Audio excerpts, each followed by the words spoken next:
Halo teman-teman, assalamualaikum. Ketemu lagi dengan Gwenzo.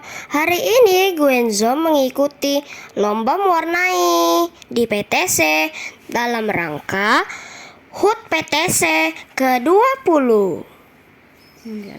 yang diadakan oleh Murlife. Nah, ini Gwenzo mau buat teknik kerik di lantai. Kita warnai pakai warna kuning. Kita warnai sampai rata, teman-teman.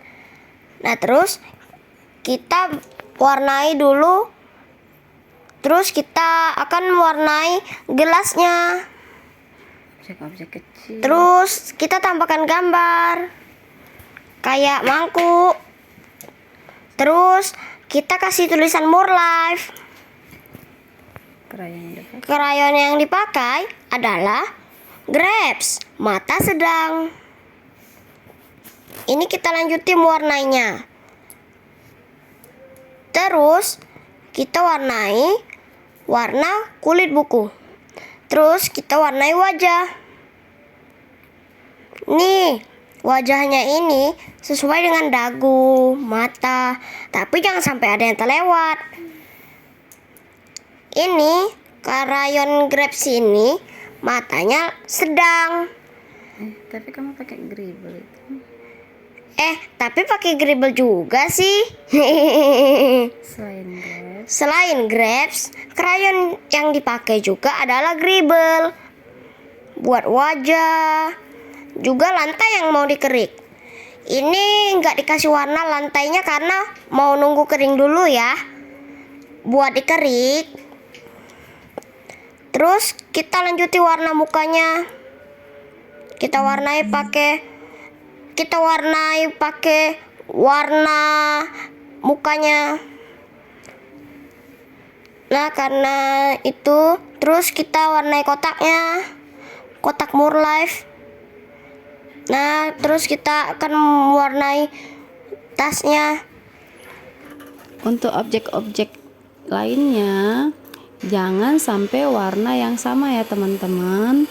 Oh iya, ini Gwenzo lagi mewarnai objek-objek yang kecil dulu. Kalau untuk objek-objek yang kecil, Gwenzo menggunakan krayon gribble. Oh iya, tadi yang anak cewek cantik itu tadi itu Quincy, adiknya Gwenzo. Quincy juga ikut lomba mewarnai tingkat TK di kompetisi yang sama, cuman kategori TK teman-teman. Nah teman-teman, ini Gwenzo lagi mewarnai objek-objek kecil di atas. Ini ceritanya temanya anak-anak sedang membaca jendela dunia. Jadi anak-anaknya lagi membaca seolah-olah kita buat di dalam ruangan. Nah, di mana bagian bawah itu lantai dan di atas itu kita buat nanti motif dinding. Nah, ini Gwenzo lagi mau memberikan warna pada lantai. Warnanya warna hijau. Nah, begitu teman-teman. Karena nanti ini pakai teknik kerik atau grafito. Jadi, kalau Gwenzo mewarnainya pakai krayon gribble teman-teman. Karena krayon gribble itu bagus kalau dikerik. Nah, ini Gwenzo masih mewarnai objek-objek di daerah lantai dulu. Jadi tujuannya supaya nanti objek-objeknya tidak terkena warna hijau, jadi tidak terkesan kotor. Oh iya teman-teman, kalau misalkan tidak mau menggunakan sarung tangan pada saat mewarnai, boleh menggunakan kain lap, atau kalau misalkan bisa mengontrol tangannya supaya tidak kotor untuk kertas-kertas mewarnainya, boleh, silakan tidak usah menggunakan lap. Tapi ada baiknya untuk menjaga-jaga lap itu sangat diperlukan teman-teman. Atau kalau tidak mau kain lap, boleh menggunakan tisu. Nah, begitu. Tapi saran saya lebih baik menggunakan kain lap saja ya teman-teman. Selain kita tidak menyebabkan sampah yang berserakan pada saat selepas lomba nanti, kain lap juga bisa dipakai berulang-ulang kali. Kalau kotor tinggal cuci lagi. Begitu teman-teman.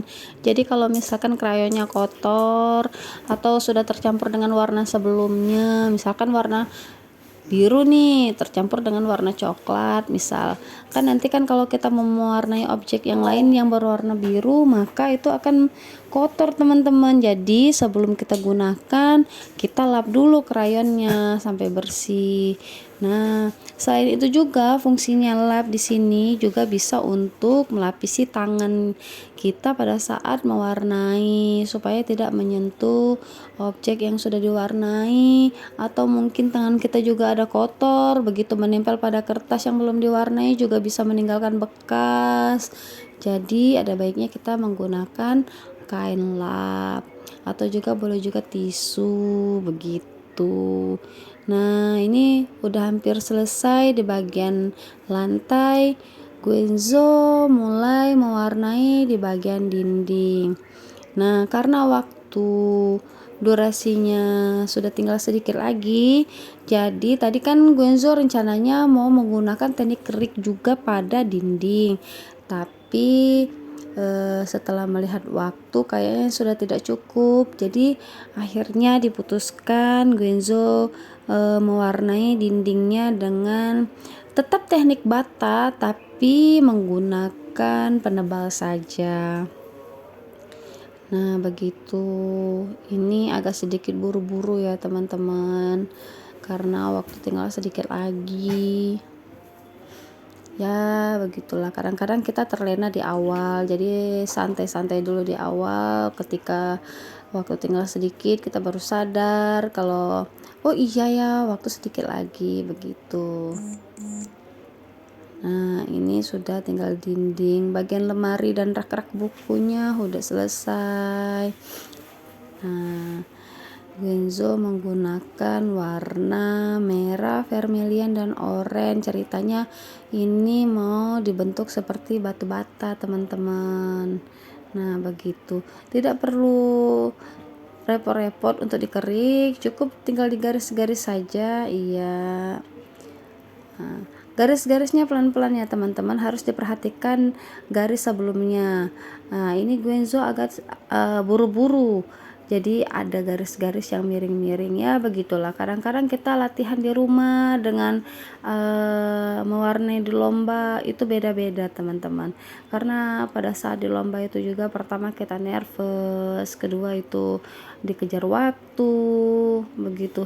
Tapi yang harus diperhatikan teman-teman, kita biasakan di saat latihan itu biasakan kita memakai durasi. Jadi ketika lomba nanti kita sudah terbiasa, gerakan tangan sudah terbiasa cepat begitu. Usahakan paling lama mewarnai itu usahakan 1 jam teman-teman, karena kadang-kadang panitia hanya memberikan waktu 1 jam untuk mewarnai begitu.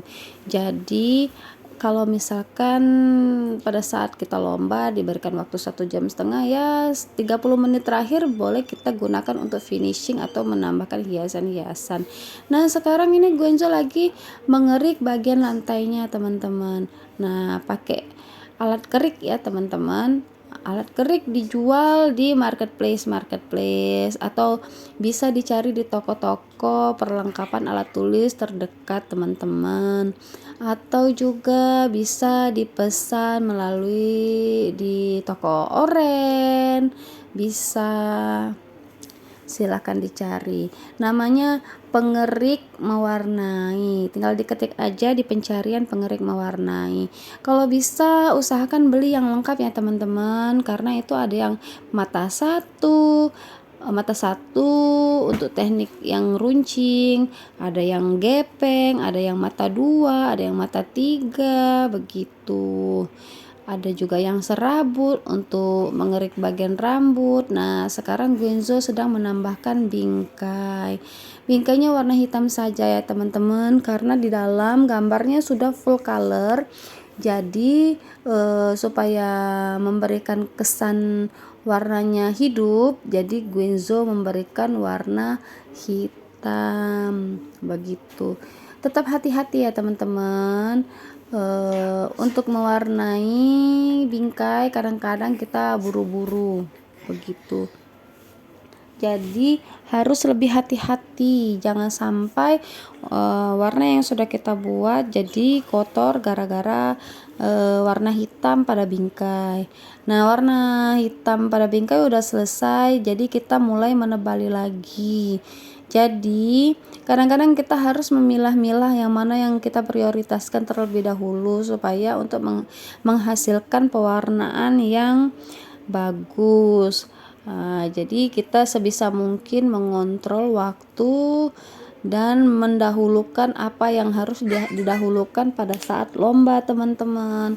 Nah, menebalnya sudah hampir selesai teman-teman. Beginilah teman-teman. Alhamdulillah, Guinzo lomba kemarin itu dapat juara 1 teman-teman, dan adik Quincy dapat juara 2 di tingkat TK. Nah, begitu hasilnya teman-teman. Jangan lupa bagian kosong kalau masih ada waktu diwarnain lagi ini. Nah, alhamdulillah ya teman-teman, ini foto bersama adek. Dadah.